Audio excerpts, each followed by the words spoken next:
আসসালামু আলাইকুম ভিউয়ার্স, আশা করি সবাই ভালো আছেন।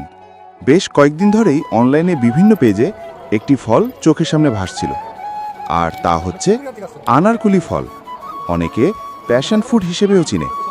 আমি এমনিতে অনেক আগে কক্সবাজারের কয়েকটি ভিডিওতে দেখেছিলাম এই ফলটি, কিন্তু আমরা যে কয়বারই কক্সবাজার গিয়েছি তখন এই ফলটির সিজন না থাকায় কখনো ট্রাই করতে পারিনি।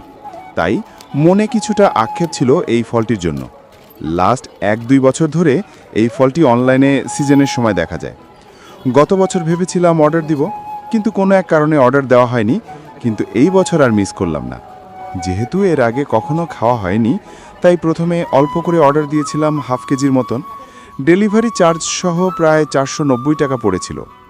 হাফ কেজিতে মোটামুটি 6 পিস পেয়েছি। এবার আসি স্বাদের বিষয়।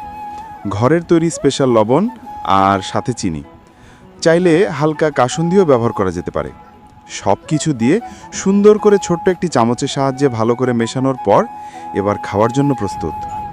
আসলে এই ফলটি টক জাতীয় ফল যেমন কদবেল, অনেকটাই তেমন, কিন্তু স্বাদ কিছুটা ভিন্ন রয়েছে।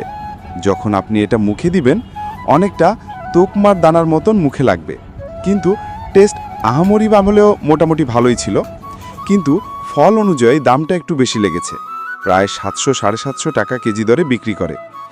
আঞ্চলিকভাবে মনে হয় না এ ফলের এত দাম, কিন্তু অ্যাভেলেবেল না হওয়ার কারণে এর মূল্য অনেকটাই বেশি। যাই হোক, আজ চলে যাচ্ছি। দেখা হবে নতুন কোনো ভিডিওতে। ভিডিও ভালো লাগলে সাপোর্ট করে আমাদের পাশেই থাকবেন। আল্লাহ হাফেজ।